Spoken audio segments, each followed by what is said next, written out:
దేవుణ్ణి మనం పట్టుకుంటే ఎప్పుడో వదిలిపెట్టు, కానీ కాదు, ఆయన పట్టుకున్నాడు. ఇప్పుడు నువ్వేదో చేయాలి, అది చేయాలి, ఇది చేయాలి, అది సాధించాలి, ఇది సాధించాలని ఏవేవో నువ్వు అనుకున్నావు. అనుకుని దేవుణ్ణి నువ్వు పట్టుకోవటం కాదు, అసలు నిన్నేదో చేయాలి, నీకేదో సాధించాలి, నిన్నేదో స్థితిలో చూడాలని పట్టు ఆయన పట్టాడు. పట్టు నీది కాదు,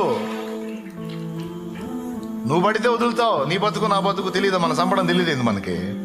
మనంతా టెంపరీ వ్యవహారం. అలివైతే చూస్తా, లేకపోతే వదలగాలే ప్రభా సర్దుకుంటానని.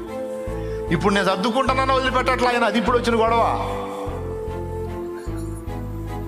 నేను చాలాసార్లు దేవుణ్ణి అడిగా, ఏమయ్యా అస్సలు ఏమన్నా ఉందా?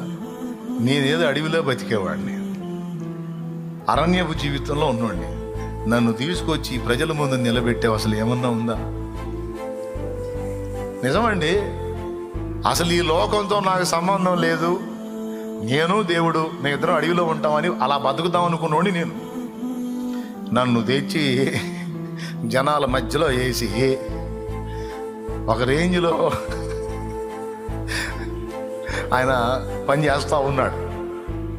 ఇది నేను అనుకున్నందున అయింది కాదు, నన్ను ఇలా చేయాలని ఆయన అనుకున్నాడు.